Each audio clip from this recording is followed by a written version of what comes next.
నమస్కారం, నేను మీ కల్పన రాఘవేందర్ని. న్యూస్ లో, మీడియాలో నా గురించి, నా భర్త గురించి ఒక తప్పైన ఒక విషయం సర్క్యులేట్ అవుతుంది. దాని మీద ఒక క్లారిటీ ఇవ్వడానికి ఈ వీడియో నేను చేస్తున్నానండి. First of all I have to say I'm 45 years old. ఈ ఏజ్ లో నేను PhD చేస్తున్నాను, LLB చదువుకుంటున్నాను. అన్ని మా హస్బెండ్ ఎంకరేజ్మెంట్ వల్ల.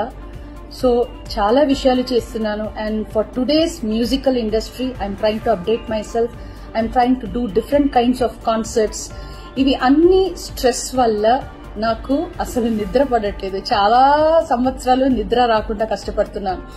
సో డాక్టర్ దగ్గర ఇన్సోమ్నియా ఇష్యూస్ కి ట్రీట్మెంట్ తీసుకునేటప్పుడు నాకు కొన్ని ప్రిస్క్రిప్షన్ ఇచ్చారు. ఆ ప్రిస్క్రిప్షన్ లో ఉన్న మెడిసిన్ ఆ పర్టికులర్ డే డోసేజ్ కొంచెం ఎక్కువ తీసుకున్నాను కాబట్టి స్పృహ తప్పి అన్కాన్షియస్ పొజిషన్ కి స్టేట్ కి వెళ్లిపోయాను. కానీ మా హస్బెండ్, నేను నీ ముందు ఇట్లా జీవించి మళ్ళీ నేను మాట్లాడుతున్నానంటే ఏకైక కారణం మా హస్బెండ్ పడే కష్టం. ఆయన నన్ను కాపాడడానికి the right time he took the help of the police. He immediately informed them and the media people, and they really rescued me, I should say. And now please don't trust any wrong news andi. నాకు personal issues ఏం లేదు.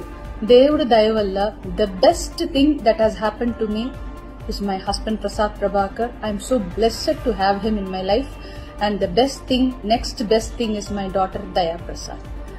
నాకు అసలు ఏం personal issues, problems ఏం లేదండి. దేవుడి దయ వల్ల చాలా మంచిగా హ్యాపీగా ఉన్నాను. మా ఫ్యామిలీ చక్కగా ఉన్నారు. ఈ హెల్త్ ఇష్యూస్ వల్ల మళ్ళీ కొంచెం ఇబ్బంది అయిపోయింది. మళ్ళీ పాడడానికి, మిమ్మల్ని సంతోష పెట్టడానికి, ఎంటర్టైన్మెంట్ చేయడానికి ఐఎమ్ జస్ట్ త్వరలోనే నేను నార్మల్ కి వచ్చేస్తాను. మీరందరూ నా కోసం ఎదురు చూస్తుంటారు. And I really have to thank the media people and ముఖ్యంగా పోలీస్ వాళ్ళు అండ్ వ్యూవర్స్ అందరూ, and also from the music fraternity, మా కొలీగ్స్ కానీ, మా సీనియర్స్ కానీ, మా జూనియర్స్ కానీ, ఎంతో మంది మీ అందరూ ప్రేమని, మీరు నా మీద చూపించిన ఆ ప్రేమ, ఆ కన్సర్న్ నేను ఎప్పటికీ మర్చిపోను. I'm so grateful to all the love and support you people gave to me.